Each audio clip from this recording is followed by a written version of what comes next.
Welcome, everyone. Thank you for joining me, Ayana Mortley, Training Coordinator at the New York City Elder Abuse Center, and Aundaray Guess, of the Deputy Director of GRIOT Circle, for this interview for our Racial Equity Task Force.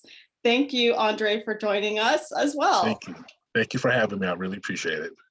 So tell us about yourself. Tell us about your role at GRIOT Circle and your background. How did you come to be doing the work that you do? Thanks. Well, again, my name is Aundaray Guess. I work at GRIOT Circle, which is located in downtown Brooklyn. The best way to describe where we are, we're 2 blocks away from Junior's Restaurant. So everybody now know. At GRIOT Circle, we provide services and advocacy to LGBT older adults of color. My role as Deputy Director is to guide that mission and help the frontline staff to make sure we fulfill, the mission of supporting LGBT elders. The way I got into this role was by accident. I'm just like everybody else, where they were younger, they wanted to be an actor or the superstar, and all of a sudden your life changes and drift in another lane. But I definitely wanted to be within the LGBT field, particularly knowing that for us of color, there's not that much representation or somebody to stand and make sure that we're heard. So I started early and working in the field, moved on up to various organizations. When GRIOT Circle came along, it was interesting because I was hesitant about being in that field because I didn't have that much knowledge about older adults.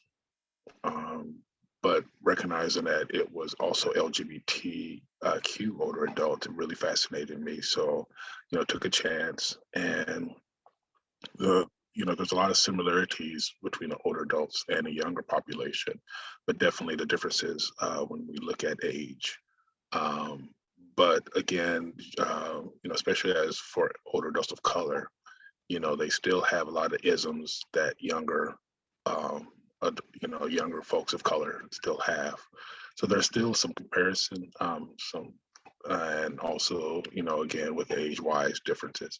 So knowing that I would soon be considered an older adult, it was a great learning experience. And for the members themselves, the seniors at GRIOT Circle, they were great teachers, where they sometimes slapped the information upside my head and said, "This is who we are, and you better learn it." So that was the best lessons, and something I'm grateful to be doing. I think this is a 7th year. Yeah, 7 years later. Wow, 7-year anniversary! Congratulations. Yeah, I'm going up there. Can you talk about the ways that GRIOT Circle's work really focuses on racial equity? Yeah, again, because we look at LGBT of color, we know right away that, as for older adults, that older adults, especially of color, are invisible. They're often not thought of when it comes to decision making, whether it's political. They're not thought of when it comes to funding. They're not thought of when it comes to policies, and that they're often just tagged along. So we have made it our mission to make sure our voices are heard, that we are visible, and that we're sitting at the table. And it's kind of that motto that those who don't show up, don't participate in the process. So it's real important for GRIOT Circle because we're one of the we're one of the few full staff organization that works with LGBT elders of color exclusively. And so with that, there's a lot of, not pressure, but a lot of, a focus on us to make sure that we look at racial equity and how it affects elders of color. And especially as we see with COVID, how it, stripped away that cloth that hid the racial inequality, that especially for seniors, they were left at the back of the bus. They were left behind, and that they, even when it comes to access right now, that knowing that white elders have more access than African American elders. So we want to make sure that we are able to be equal within that, and that our voices, basically, that we're at the table. You all really are pioneers in this work because you are truly one of the few addressing the intersection of these different fields. Yeah. And like I said, it's and it's not an easy battle, but there have been moments when we bring this to the attention of people, and they have those aha moments, like, oh, you are there, which is real important, because oftentimes our seniors are not able to speak for themselves. But also, it's real important to say that as part of our organization goal of providing advocacy and support, we're a big believer in making and helping our seniors find their voice. So it's not where we are the only ones saying we're the only ones that can do this, but it's real important for us to help provide trainings for our seniors, provide information to our seniors on how they can be part of that decision making. And we do that currently by doing workshops to have seniors be speakers, working on their talking style. We bring them to national conferences so that they can present. And even on the local level, we encourage seniors, the community board, try as you can to get on the community board, so that, if your neighborhood is changing, you're part of that change. Or if there's anything in your community that you can be active in, so that you're not being a passive person within your community and all these changes are happening around you and you're not having a voice within that.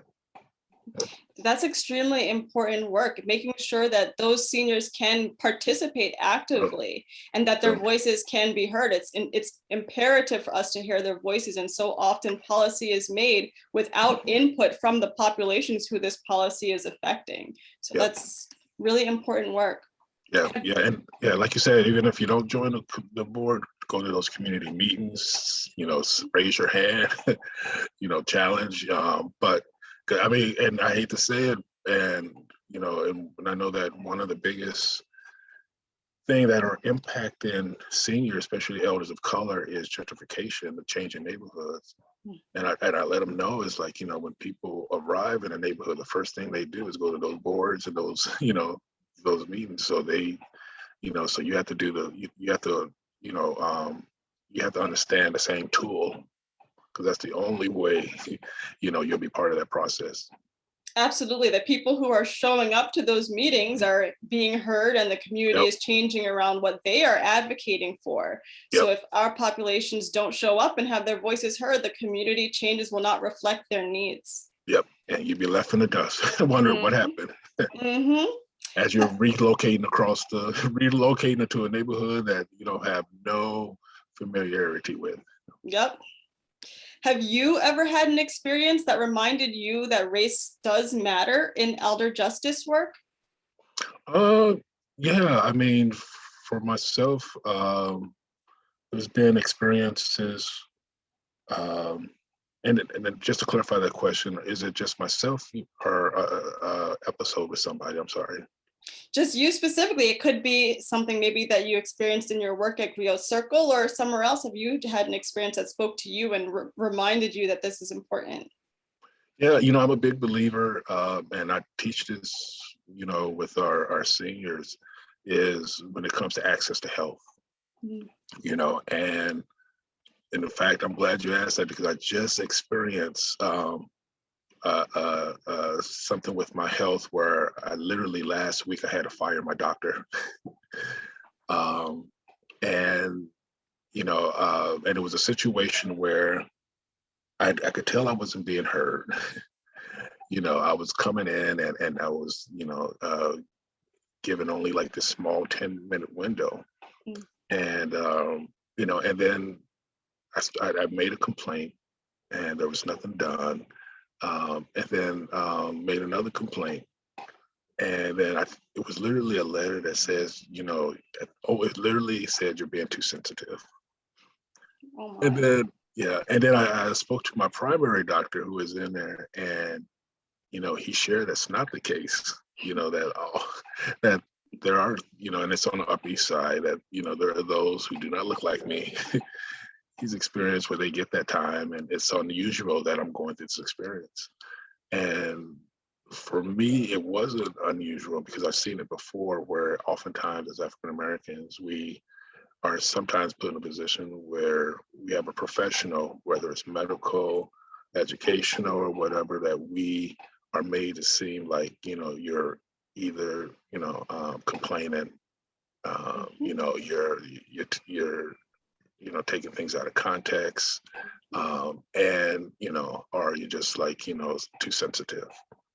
And so, it's those little moments when you realize, and also for me, knowing I'm in my 50s, that man, we still have to have these battles. We still have to have these fights. And often, I mean, I'm fortunate that I have a big mouth, where I will knock down the doors, but there are some, who sit in silence, who don't push back, who doesn't question, who probably wouldn't have went to the, lengths I've had. And also, there's some who, also they don't acknowledge the microaggressions that are happening to them, and microaggressions themselves is frustrating for the people who experience it because it's so hard to prove, but yet it's there. Mm-hmm. That feeling when your primary doctor doesn't even look you in the eye, or that feeling when somebody has a little tone when you're checking in, or all those little nuances. So yeah, that was a recent, but I could tell you a whole list of them. Of course, being a person of color, of the racial aspect of being, at least with equity in the healthcare, but there's been so many other different areas. And you're so right. I mean, good for you that you advocated for yourself and you spoke up, but many people, they feel that they should defer to this authority figure and they would not speak up, and then they would allow their health to suffer for it because they don't feel confident speaking up. And this topic has been coming up more and more recently about the fact that the pain of people of color is often minimized. Oh, yes. And we are silenced when we try to speak about our health needs. Yeah. And even when, and even when it comes to, the prescribe of medicine, a lot of stuff they prescribe has long-term disadvantages for us, but we don't question it. We figure, oh, the doctor must know it's right. And, and I'm a big believer. It's like, before I take anything, you need to answer all my questions. If you don't have time to answer my question, I can guarantee I am not taking this pill. Because I don't know what's going to do, and also, especially when we talk about elders, and especially things like, access to medical care and breaking it down to prescriptions.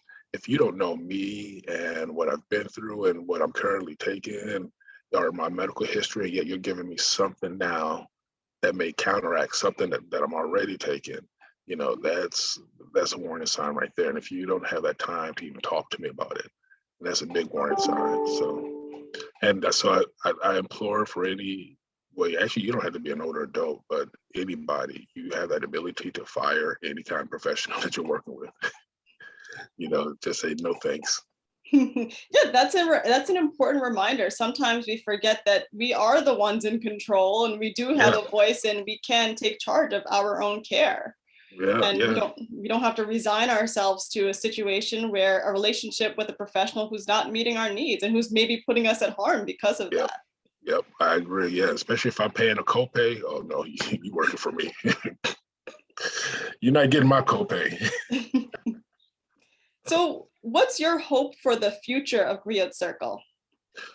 Well, I hope definitely that we can, although we are a voice, I hope that we can become a bigger voice, and that, really, shifting the attention to older adults of color, LGBT. I think unfortunately what was happening in the world, you know, a lot of focus is being shifted to people of color in general. But even with that shift, I hope it doesn't just focuses. Oh my God!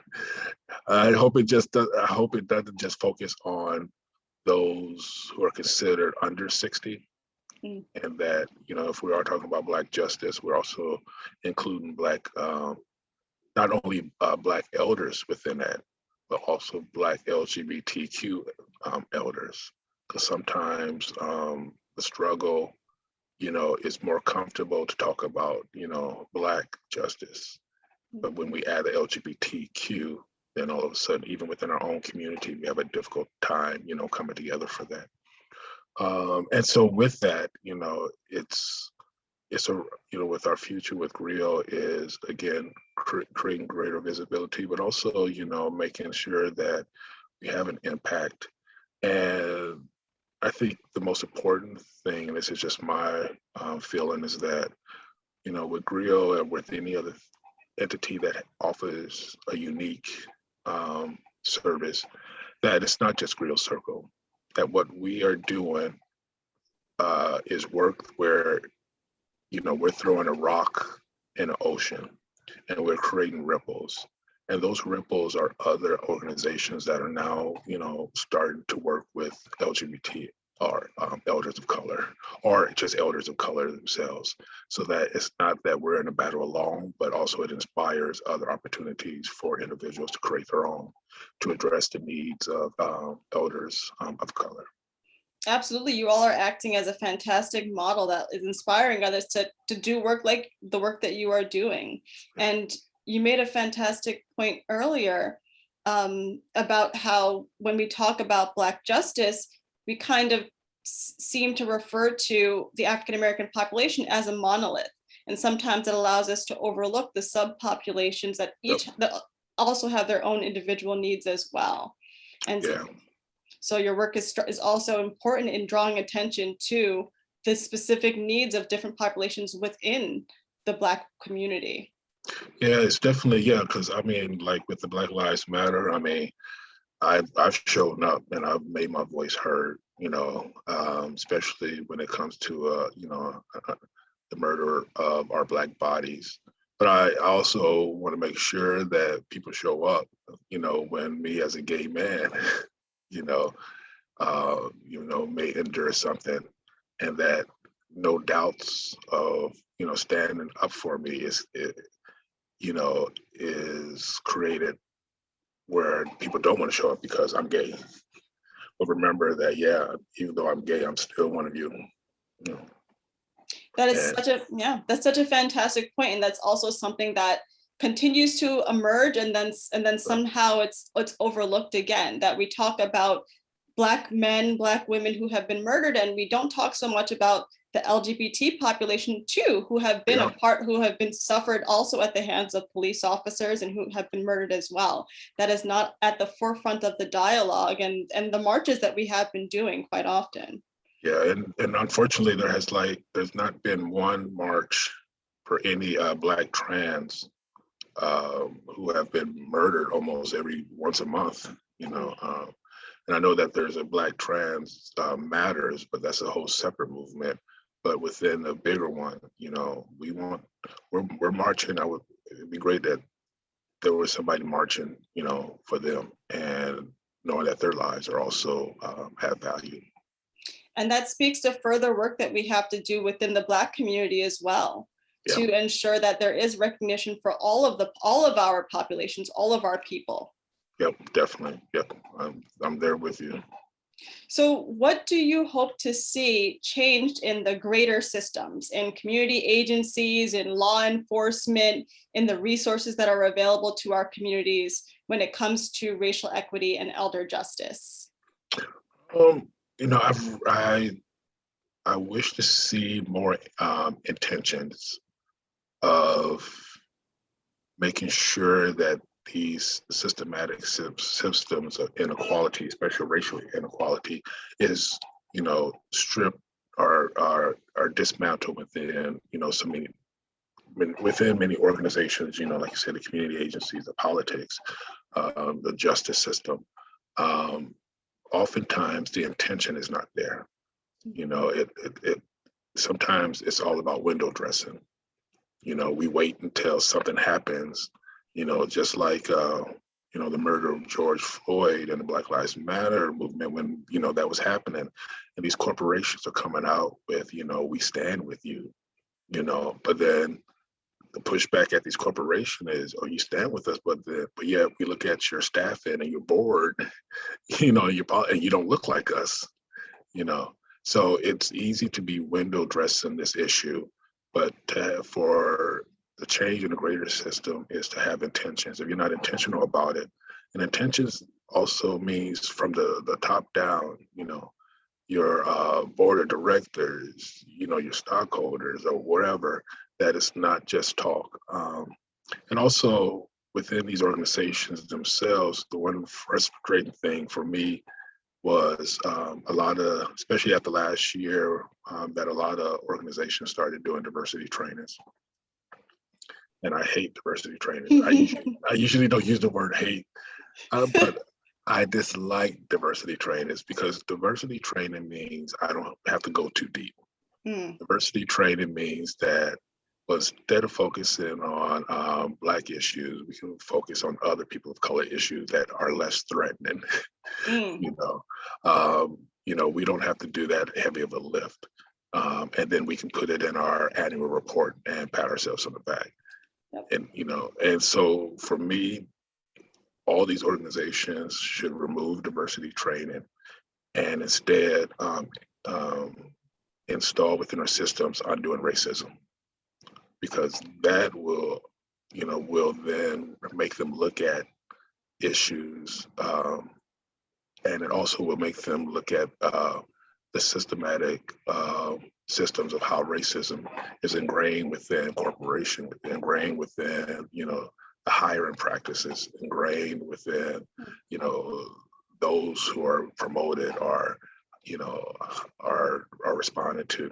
So it's not about diversity. Diversity is easy. Anybody can, and diversity is subject to interpretation, you can have, all men organization and you bring in 3 women, now you're diverse, but with undoing racism, you can now look at, why is it all men, and what systems created that, and so that definitely is the change I would love to see is, again, intention. We're intentions are clear about, addressing racial inequality and also, doing the hard work and not window dressing it with a diversity, kind of profile. Yeah, that's a fantastic point. We have had a lot of high profile events recently that have made racial equity essentially trending. Yeah, and when it's trending, everyone is on board. We want to be in solidarity with you all. We want to put out a statement. And then maybe when it's not trending so much anymore, it's not so important anymore, right? And we're definitely not going to actually do the real work internally to create the systemic change. We just want to say that we are in solidarity with you all. Yeah, you can't treat racial injustice work like a Christmas holiday, where it's like, we're going to put up the tree, we're going to put a light on this issue, we're going to put some music to it. But then all of a sudden, now that we've kind of unwrapped, some of the issues, let's put the tree away and, put this all back into the closet and get it out of mind, out of sight. Back to regular business. Back to regular business. We're done with it. So you can't treat that, racial inequality like that. It's an ongoing, continuous, and it's not a timeline. You can't say, by this time it's going to be done. It's never done. I mean, our country is built on racial inequality. So there's no way that you can put a timeline that says it's going to happen, within 4 years, 5 years. But if you're continually addressing it, continually, working on it, of course there'll be you'll definitely get a place where it's now way better. but also just like any other muscle, you got to exercise it. And if you don't exercise it, it's going to get weak, and then go back into that to that space. Mhm. Fantastic point. Well, I don't have any other questions. Are there any final statements that you want to make? I think if anything, when it comes to racial inequality and the work we do, and this is just FYI to those who are in the struggle, it's real important for us to pause, because racial inequality, especially when you speak out against it, it's a long battle. And so so we have to manage self-care. We have to take care of ourselves, and know that the work we do is hard, it's difficult, and that also we won't get acknowledged for it. You're not going to have somebody pat you on the back often or give you an award, and it feels sometimes like it's just you alone, but just know it's not. There's organizations again like GRIOT where we're in the battle along with you, but also we recognize that within these battles there's times that we have to stop and pause, take our shoes off, kick our feet up, and then get back into that world, and once we refresh and keep on going. Thank you for that really important statement. And would you agree that it's also important to understand that as part of self-care and advocacy, it's not all on us. Yes. The burden is not all on people of color to do the work for our institutions, for our systems. Yep. Yeah. And not only is it on us, but we are not your teachers. So we are not the ones who should be teaching you. You should be teaching yourself, especially with all the information out there, and you should be asking yourself the hard questions. If a non-person of color and you want to be a white ally, first ask yourself, how do you contribute to it? Look at your own, surroundings. Even question yourself when you look at your friends, whether it's on Facebook or in real life or whatever. It's like, why are all my friends just look like me? Why is the workspace that I work, it's just people that look like me? Why when we have a staff meeting, it's just like me? Those are the opportunities to have your aha moment and to really now, raise your voice and to question it, especially in a place like New York City, the most diverse, city in the country. That if there are spaces where somebody looks just like you and no other diverse individuals, I can guarantee you that's intentional. So you have to find out why, what's the intention, and how do you break it down? Mm-hmm. Thank you for that fantastic statement. I think that's a wonderful takeaway for everyone listening in. It has been a real honor conversing with you today, Aundaray. We so appreciate your time. And I appreciate you. We will continue to partner in our mission to advance racial equity within the elder justice space. Thank you so much. And remember, GRIOT Circle, we're turning 25 this year, so we must be doing something right. So thank you again for this opportunity to share my thoughts. Thank you.